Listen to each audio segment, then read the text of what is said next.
Good afternoon, everyone. Thanks for being here. Today we're going to talk about rainwater harvesting.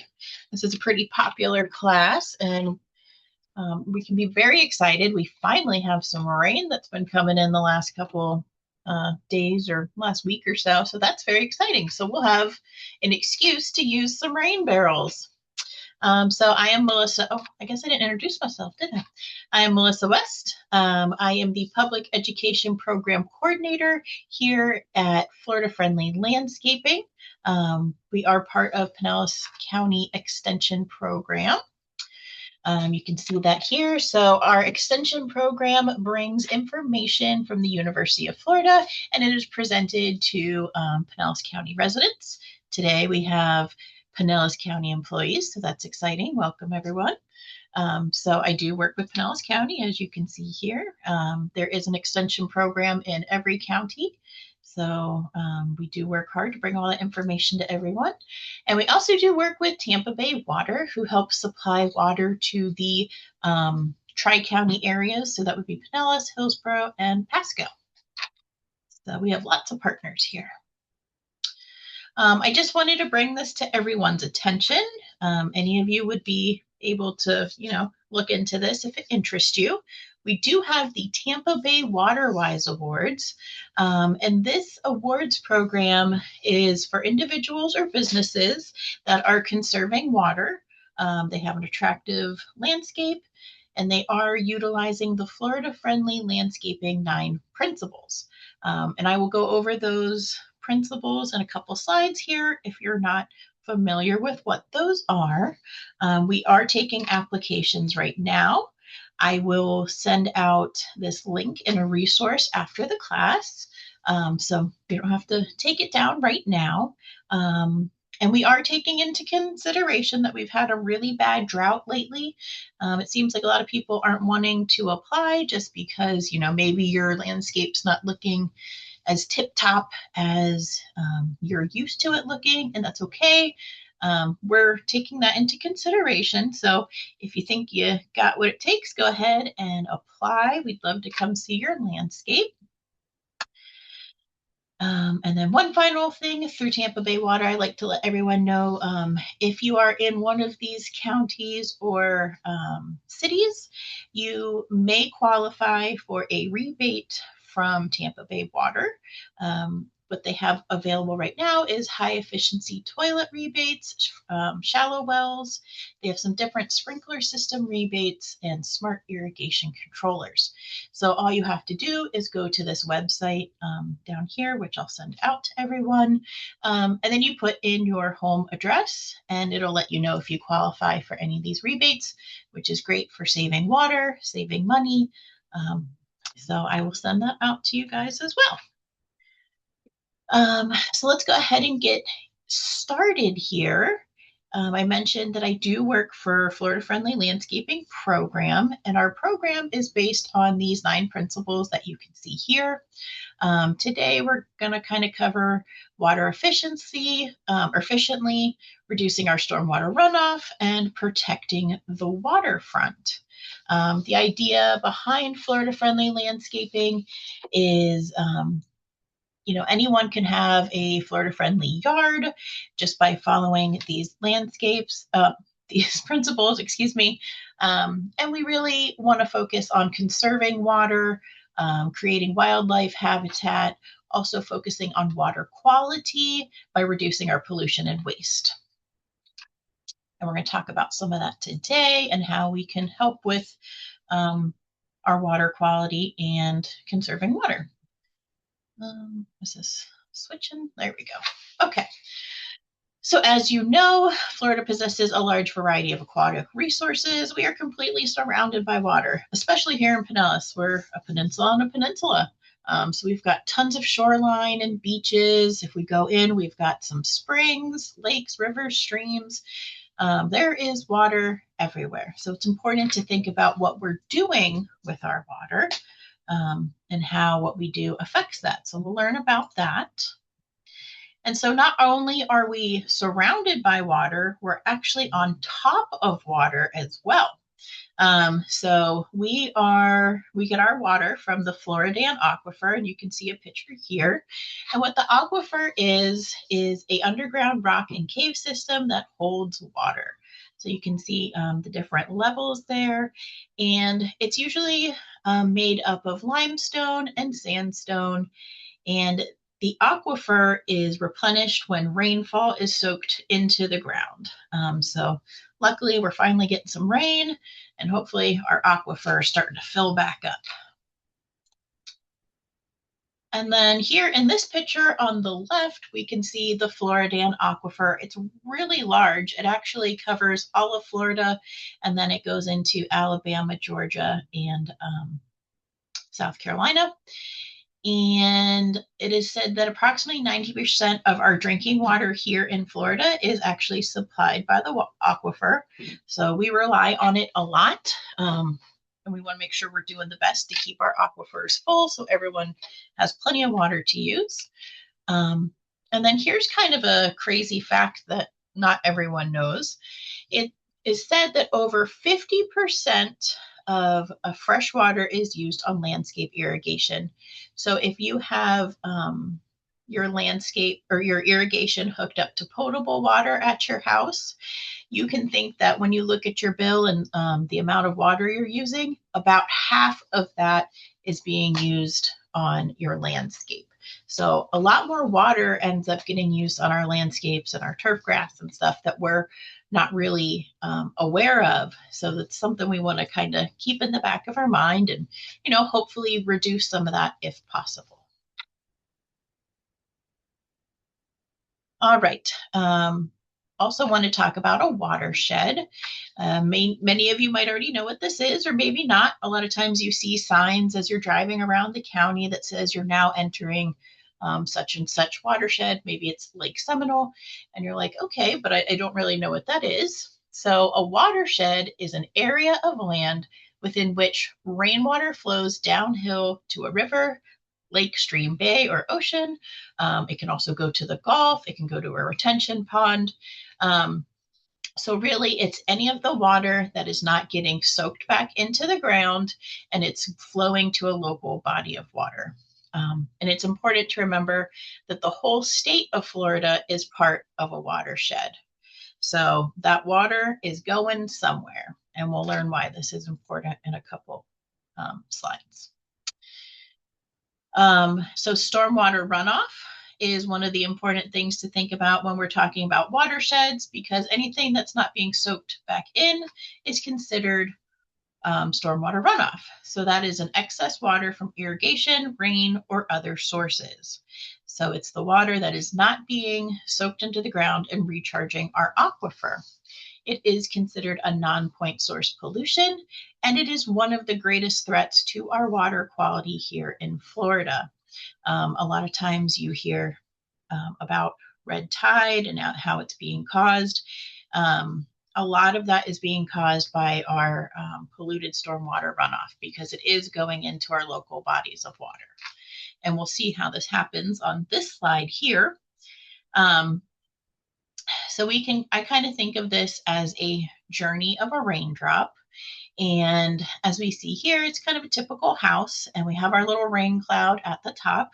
So we can think about the water coming out of the rain cloud onto the house.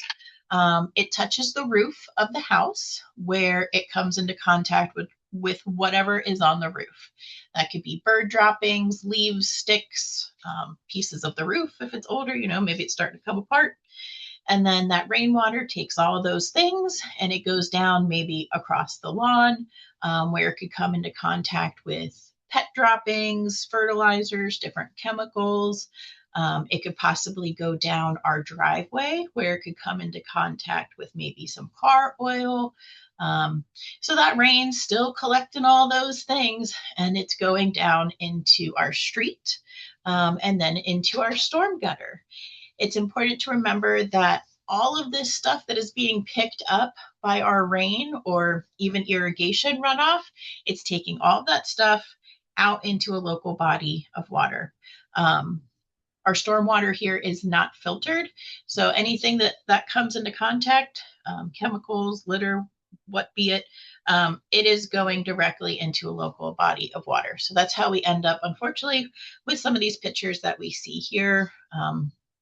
So we like to talk about all of this beforehand to know, what a big impact we have at home and what a big change we could make at home to, hopefully fix some of these problems. So with stormwater runoff, the polluted stormwater runoff, we can see different kinds of environmental concerns. One can be through urbanization, because we really do rely on soil and green spaces to filter that water and get it back to the aquifer. So as we have more urbanization, more and more people are moving here. We're adding more hard surfaces. We're building more buildings, and those hard surfaces don't allow the water to go back into the ground to be filtered back into the aquifer. Instead, it just runs off and becomes stormwater runoff, which then can become a problem with our water quality. It can add to excess nutrients in our waterways, which we've seen in the past can definitely have a negative impact on water ecosystems. If we see an increase in nitrogen and phosphorus in our waterways, that can have a negative effect.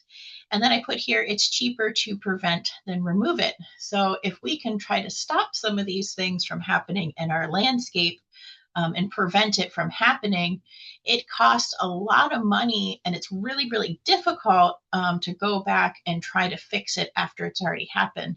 And sometimes you may not be able to reverse some of the damage that's happened. So if we can think about what we're doing and hopefully prevent some of it, that would be awesome. We can also see economic concerns. So if we have problems with our marine ecosystems, this could possibly reduce money coming in from tourism and industry. We have a lot of tourism that is related to the water here, obviously, the beaches and stuff. So we want to help keep tourism and industry boosted and doing well. And then finally, it could lead to health concerns. Luckily, as far as I know, we haven't had any major algal blooms lately, but I'm sure back when we were having really bad blooms, you could feel it in your chest, and it's not good for us. It's not good for the aquatic water life, or so we want to try to reduce those health concerns. All right. So finally, you're probably asking, why are we going all over this? This is a rain barrel class.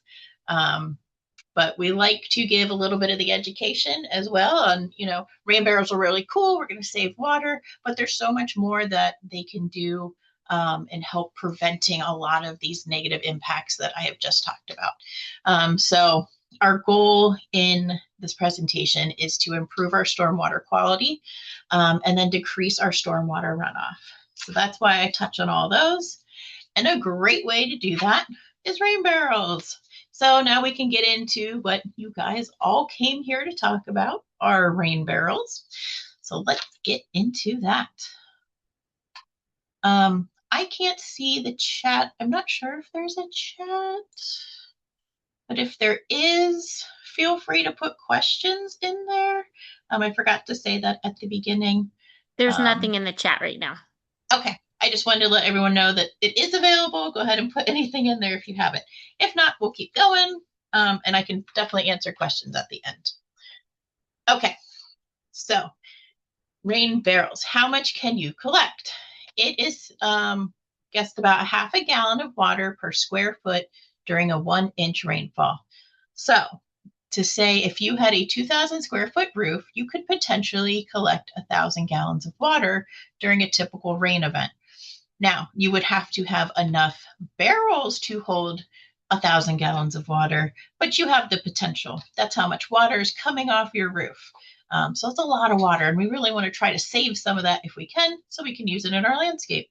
And actually for a whole bunch of other things that we'll see in a couple slides. So typically when you buy a rain barrel, it's about 50 to 55 gallons. So you can easily fill one of these during a normal rain event.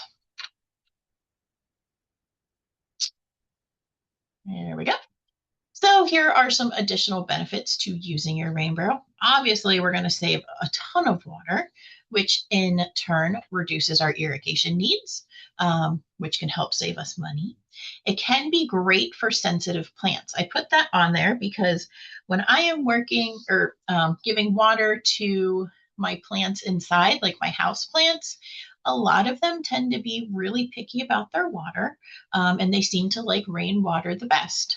So that may be great if you have some plants that are a little more sassy that are inside or even outside. The rainwater is a great option for that. Um, it can help prevent erosion. Some of you might see at your house where the water really comes off hard and quick during rain events. You may have like a bare spot. So that is erosion starting to happen, and it can get worse over time. If we put a barrel there, we're collecting that water, we're protecting the ground, and it'll protect or prevent erosion over time. Um, Obviously, it's a great storage of water during dry periods, which all of us probably could have used a couple weeks ago, and reduces our polluted stormwater runoff. And then let's talk about some uses for our rain water. It's not just for using on our plants. So you can obviously use it for supplemental watering. You can use it for seed starting and plant propagation, excuse me. You can use it to wash your car. You can clean paintbrushes and other garden tools while you're outside. You can use it to fill your bird bath, wash your boots, and clean your windows. I'm sure there's plenty of other uses for rainwater. You can get creative. Just please do not drink it. That is not a use for our rainwater. We do not want to drink the rainwater. Plenty of great uses for outside, but not for inside of us. So no drinking. Okay, so when we are setting up our rain barrel, um, or our collection system, as we like to call it, there's about 5 components that we really want to take into consideration and think about. And we are going to talk about all 5 of these. They are our catchment area, our conveyance system, storage tank, filtration, and water distribution. So we're going to go into detail on all of those. Okay, so first we want to think about our catchment area. Most likely you are going to be using a roof because it's large, it's got a good pitch to it, so the water is going to come off really well off of there. So you have a really good way to get that water off and you can catch it. If for some reason you're not going to use a roof, I have had people want to collect it out further in a bigger piece of property. That way they're not having to move it back and forth. And so they do have rain saucers, like you see on the third picture here.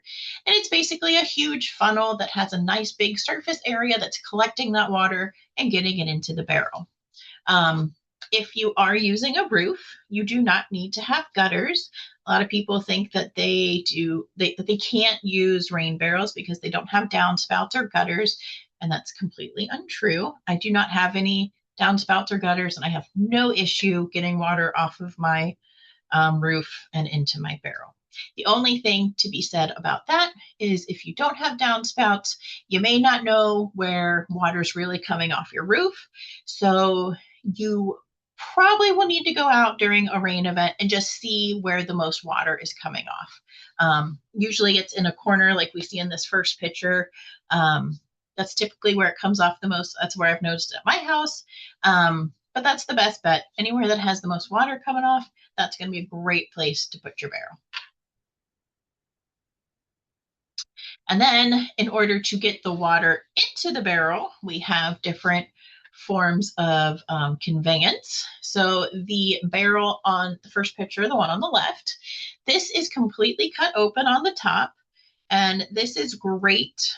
It works great with gutters and downspouts, but this is my preferred method if you do not have downspouts because it's nice and big and open. You have no problem with the water coming from the roof and getting into the barrel. Second, obviously, is the downspout. The third one, you can see at the top of the picture, that white tube thingy. It's kind of accordion. It will get longer and shorter depending on how you place it. And you can it's called a gutter extender. So if you can't get your container close enough to where your gutter is. This is really great because it'll extend it. You can turn it, angle it, whatever you need to do in order to get the water from your gutter into the container. And then finally, the last picture is a rain chain. And this is just kind of a more aesthetically pleasing way to get the water into the barrel. So there are plenty of options. Everyone's setup is a little bit different. So there's plenty of different ways you can do that at home. And next are storage tanks. So as you've seen on maybe some of the other pictures, this white square tank here, this is actually an IBC tote. All of these repurposed ones are coming from some sort of industry. We always suggest to use a food grade plastic. And you can get these repurposed. They're cleaned out really well, and then you can give them a second life. So the one on the left, like I mentioned, is IBC tote, and that does, I want to say it's closer to 250 gallons of water. I have one of these at home and it's awesome because it holds so much more than the regular barrel. They are harder to come by, but I have noticed them on Facebook Marketplace. You just want to be really sure about what was in here because a lot of times these are used for industrial purposes. So we don't want something that's had some really harsh chemical in it. If we get the food grade, then we know that some sort of food was in there, which is totally fine to use. My barrels that I use have been used in food grade. They're being repurposed. But every once in a while you'll smell something sweet because I think some sort of like maybe like a soda syrup or something has been in it, but they're totally safe to use. You can get them repurposed, like I mentioned. You can find them at big box stores. You can find them online. They come in different shapes and sizes, different colors. Since you have taken the class today, I'm going to get a list of names and emails after. And then if you decide you want to, I do sell the barrels and I have the spigots already installed. They're brass spigots. They're already installed for you. And it's going to be a blue barrel, about 55 gallons. So you do have the option to reach out to me in the future if that's something you're interested in purchasing. But you can find them, like I mentioned, all over the place if you want to go somewhere else. So also we have rain barrels versus cisterns. Cisterns are going to be really, really big. And I would say that would be the next step up. If you get rain barrels and you go, wow, this is so cool, I'm really into it, go for a cistern. I mean, some of these can hold up to 10,000 gallons of water, while rain barrels are about 50 to 20 or 200 gallons. The cool thing about cisterns is you're going to collect so much more and it'll last a longer period. The only thing you have to think about is sometimes they do take a little bit of engineering because water is extremely heavy. So we want to make sure that these are set up safe. And sometimes they may require permits. So that's something you're going to want to take into consideration if you're deciding to go the cistern route. But I always say, start with some rain barrels, see if you like it, and then maybe a cistern is in your future. So what if one rain barrel isn't enough? Because a lot of times, you get one, like I mentioned a few slides back, it's going to fill up so fast during a typical rain event. It'll fill all the way up during one. And you might want to collect more rainwater. Well, you can totally do that. You can connect them like this. You can put them at different corners around the house. But I like to show this because these barrels are connected to each other. So as one fills up, the other one starts to fill up. The picture on the left, those two barrels are connected at the top or closer to the top. You can see that white PVC pipe connecting them.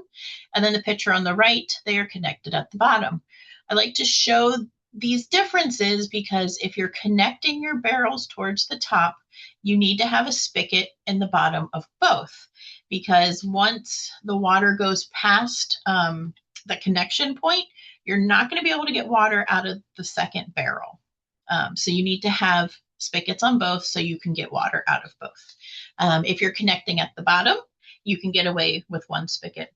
The other one might have, maybe an inch of water left, but for the most part, you're getting all the water out of that second one. Um, Neither is better. I would just say keep in mind the spigot situation. Okay. Um, so no matter how many barrels we have connected, we want to think about the overflow. So these are going to fill up quick. Where's all that water going to go once the barrel is full? We want that water away because most likely our barrel is going to be near some sort of structure, most likely your house. We don't want a bunch of water sitting under that barrel, sitting near your house, because it could cause problems over time. So we want to take any excess water from that barrel and get it away from the barrel, away from the structure, preferably into another green space. So we're actually using that water and it's not just becoming more stormwater runoff. So in order to do that, typically people use hoses like you can see in the pictures here. You can use a PVC pipe, but no matter how you decide to do it, we just want to get it away and, like I mentioned, reused if possible. Next, we have filtration. This is number 4 on our list of components when we're setting up our rain barrels. So on the right here, this is a leaf basket, a gutter guard. It has different names. This is not necessary. I just put it on here so you can see that it's out there. This would stop anything big from going down your downspout. Like I said, not necessary.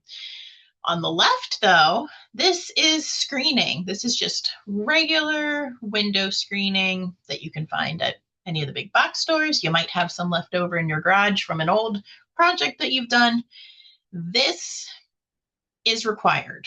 This is your number 1 way to prevent mosquitoes from getting into your barrel and making babies. We don't want that.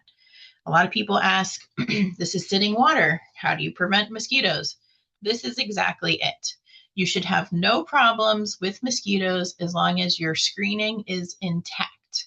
I have only had mosquito problems once with my rain barrel, and I realized the screening had shifted and there was a space for a mosquito or mosquitoes to get in and make babies and leave them in there because they do breed and put the babies in the water.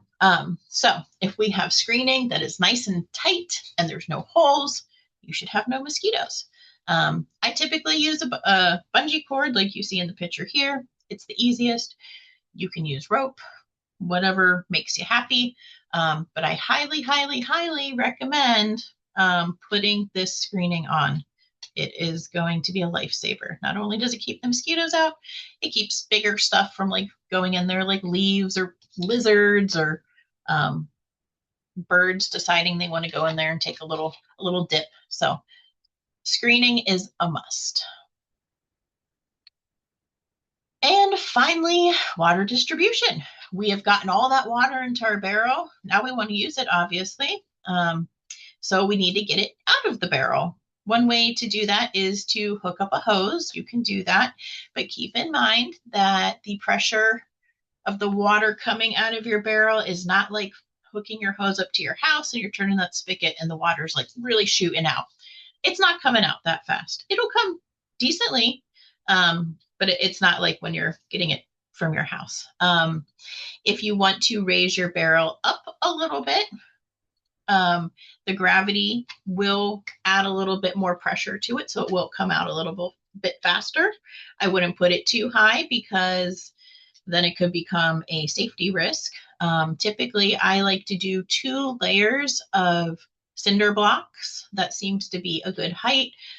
It's not so high that I'm worried that it's going to fall over, but it's high enough that you get a decent enough pressure to get the water out. Of course, you can always just have the spigot there and put a watering can or use a bucket or whatever, fill it up and walk into where you need to go. I also have a lot of people ask about pumps when it comes to this portion of it. We don't typically talk about pumps or suggest pumps just because the barrel is so small. If you're really tech savvy and you already know a lot about pumps, you could totally do that. But you know, the common homeowner, that's not typically something in their wheelhouse. So we just don't usually go over it. Pumps are great if you've got a bigger like maybe one of the bigger totes, or if you're even in the cisterns, you could really get some water moving. But for this, I would just, use the spigot as a spigot. All right, so barrel decoration and protection. We like to do something on the outside of our barrel, whether it's really creative like this or just a simple coat of paint, because it can go a really long way in protecting the material of the barrel over time. As we know here in Florida, that sun is just brutal and it rips apart anything we leave outside. So if we put a coat of paint on here, it will really help it over time. It also helps if you end up getting a light colored barrel. Those can potentially grow some algae inside just from the sun, beating into the water. It's not usually a problem with the dark colored barrels, but if you do have a light colored barrel, it's super suggested to put something on the outside to help prevent that. So there's all kinds of options when it comes to decorating the barrel. Like I mentioned, you could do something more plain. You could get really creative. I teach a barrel decorating class about once or twice a year when it's cooler outside because we have to be outside to do this. But it's a really fun class. I bring all the materials. But what I would usually use is a spray paint. We like to do that as the base coat. And then the next part would be if you wanted to do something creative like this, you could use an acrylic paint and get the real special pictures in there. Keep in mind, over time, acrylic will kind of crack in the sun. And then once we've done whatever we want to do over there, we do a nice clear coat on top of all of that. Preferably if you can find something with a UV protectant. The second picture here with the pink, I really like this because they've painted it pretty much the same color of the house. It could be house paint. You could use house paint if you wanted. So it kind of camouflages it a little bit. Not everyone loves the look of a rain barrel. So this might be another cool option for you if, you don't really want everyone seeing a bright blue barrel or something as decorative as the other stuff. So that's a little more classy and sleek look for you. But we do highly suggest putting at least some sort of coat on there. My barrel I've had, I think, almost 10 years now, and it looks great. I use spray paint on mine, and it's really held up well. Next, I want to talk about some safety. So with our rain barrels, we want to keep in mind that a 50-gallon rain barrel can weigh up to or over 400 pounds. So when these are full, they can be super, super heavy. So we don't want this to fall on anyone. Obviously, we don't want anyone getting hurt. So to help prevent any of that from happening, we want to think about some safety. So first would be no overhang. And this is a great picture for that. You can see the bottom of both of these barrels are completely supported by those cinder blocks underneath of it. No part of that barrel is hanging over the sides. This can become a tipping point or even a breaking point for the barrels if there's any of it hanging over, because you got to think about all that weight from the water is kind of hitting that spot that's not being supported. So we want to make sure that everything is covered there. We want it to be nice and flat. We want it to be level with no overhang. We talked about the weight. Tipping, obviously this is really big. We don't want it to tip on anyone. By having it nice and level and no overhang, that'll help prevent some of that. We do not want anyone climbing on it. No pets, no kids, no grandkids, because that would be terrible if it fell and hurt someone, or if someone fell inside of it, something. So we want to make sure no one's really playing around with them, not monkeying around over there. And there is, they make straps, like bracket strap things that you can help prevent it from falling. It would depend on you if you want to put it onto the structure you're nearby. If it's by something else, you may be willing to, put that into the wall or whatnot. That is out there. I haven't had a problem with mine. I've never been too terribly worried about it. So I wouldn't be overly concerned, but those options are out there if that's something that would make you more comfortable. And then once again, we want to think about that overflow. Where is it going? Because you can see, like in this picture, very close to the house. We don't want any of that water hanging out under there or near the house. So we want to have our overflow coming out of there. It's hard to see in this picture because it was cut off, but on the top right of that one, it kind of that's where their overflow is. But so we want it away from the house. And then finally, there's not a whole bunch of upkeep, but with everything, we have a little bit of upkeep. We want to make sure, obviously, that we're using the water in there. We don't want it to sit too long. If possible, try to put it somewhere not in full sun, just because it'll help keep the barrel nice for longer. Like I mentioned, Florida sun just beats up everything. Um, and then we want to make sure we're keeping that screen nice and taut on the top so we're not getting mosquitoes. If you do get mosquitoes, it's not the end of the world. You can get these mosquito dunks we can see here. It is, I can never say this, Bacillus thuringiensis or BT. That is the chemical that works in there, and it attacks the mosquito larvae, the little wigglers you see inside of your water. Um, that's how those work. You put it in the water, it'll kill those guys, and then you'll be good to go. Just make sure your screen's back to normal. If you do use this, you can still use it on your plants, not a problem. And then I was going to tell you one more thing. What was I going to say? Oh, cleaning it. That was the other thing I was going to say. I usually suggest cleaning it once a year, preferably before the rainy season. It shouldn't get really gross or anything crazy in there, but over time, little dirts and stuff can come through the top. So I usually tell people, if possible, take off the top, or at least the screening. Make sure it's empty. You can put a little bit of white vinegar in there, rinse it out, run it through the spigot or dump it out, whatever's easiest for you. And then it's ready for rainy season because, a little bit of stuff can kind of collect over time, and we want to make sure it's nice and clean. I usually suggest the white vinegar over soap just because soap can take forever trying to rinse out. And the whole idea is we're trying to save some water. So a little bit of white vinegar, rinse it, you're good to go. And with that, we have a few minutes left for questions. So if you guys have any questions, just a reminder, I will send out a copy of the PowerPoint as well as a resource list of everything we went over and then some. So I will get that out to you guys within the next day or so. Once we get the emails, I'll get it out to you. And then questions. Any questions? I only have one quick question, and it was the paint that you would use to protect the rain barrel. Okay, I yeah. had somebody kind of ask me a question when you were talking. So, what I gathered is you have to use a UV clear coat when you're done. But can you use like not only acrylic paint, but do you have other options as well that you can So use? yeah,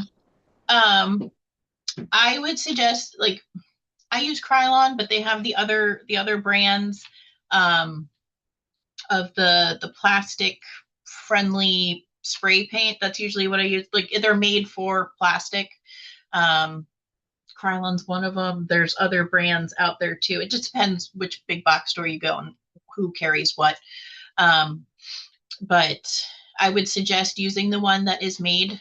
If you're using spray paint, use the one that is made for plastic. It seems to hold up really, really well.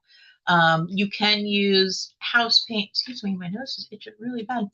I see the picture. You can use house paint. So like the second picture in the pink one, they used house paint. So it kind of blends in better. You can do that. You can use the acrylic if you want to do more detailed work. The only thing with the acrylic is it can kind of break and get brittle over time. So you will have to go back and touch it up maybe after, I don't know, 4 or 5 years. It takes a little bit of time, but it will happen. But no matter what you use, I really suggest using that clear coat on top. And then like you mentioned, the UV one if possible. Thank you. No problem. Anyone else have questions? I can't seem to find the Oh, here. Is there anything in the chat? Nothing in the chat. So feel free, if you have questions, put it in the chat or unmute yourself if you want to jump off. I know it is your lunch break. I want to say thank you so much for being here.